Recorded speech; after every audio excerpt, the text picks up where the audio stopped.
Halo anak-anak, materi kita hari ini adalah mengenai bagian organel-organel sel hewan dan sel tumbuhan beserta dengan fungsinya.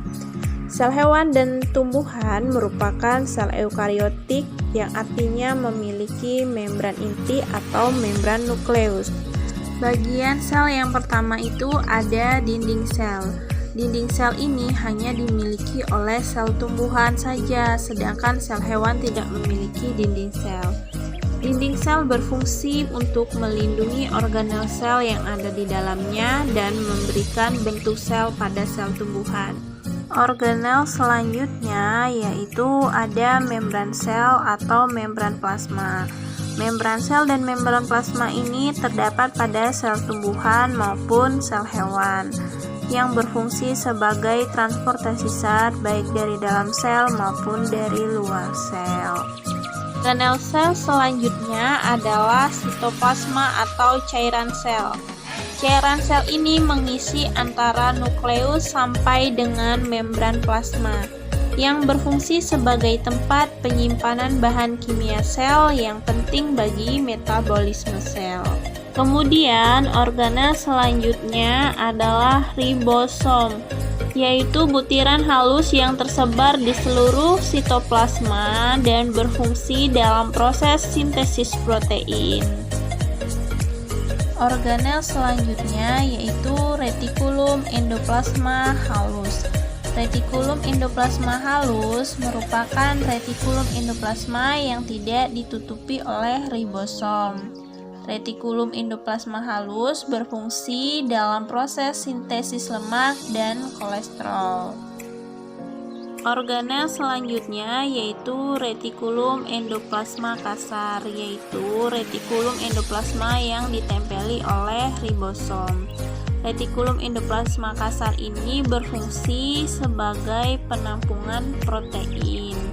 Kemudian selanjutnya ada mitokondria yang berfungsi dalam respirasi sel yang menghasilkan energi.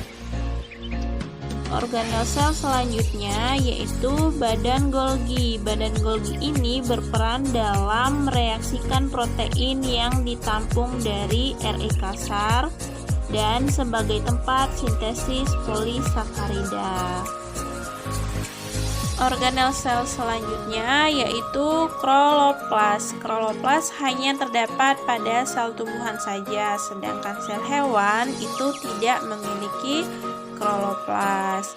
Nah, kloroplas ini berfungsi dalam proses fotosintesis. Perannya sangat penting dalam fotosintesis. Kemudian selanjutnya itu ada vakuola. Vakuola ini hanya terdapat pada sel tumbuhan saja, sedangkan sel hewan tidak memiliki vakuola. Adapun jika sel hewan memiliki vakuola, itu berukuran sangat kecil.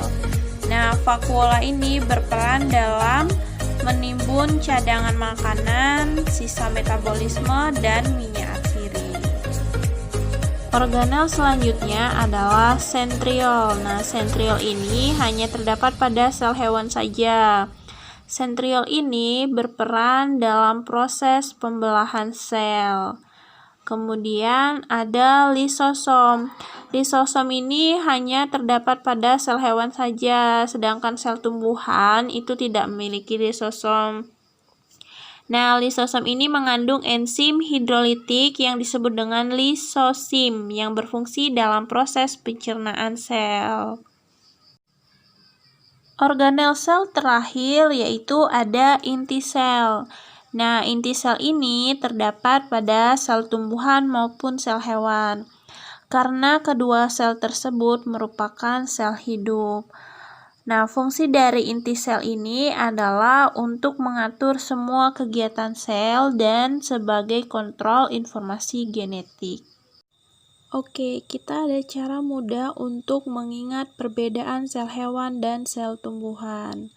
Pada sel tumbuhan itu mempunyai vas dari plastik, yang artinya vas vakuola dari dinding sel plastik plastida. Sedangkan pada sel hewan itu memiliki sentilisom, senti yang artinya sentriol, lisom yang artinya lisosom.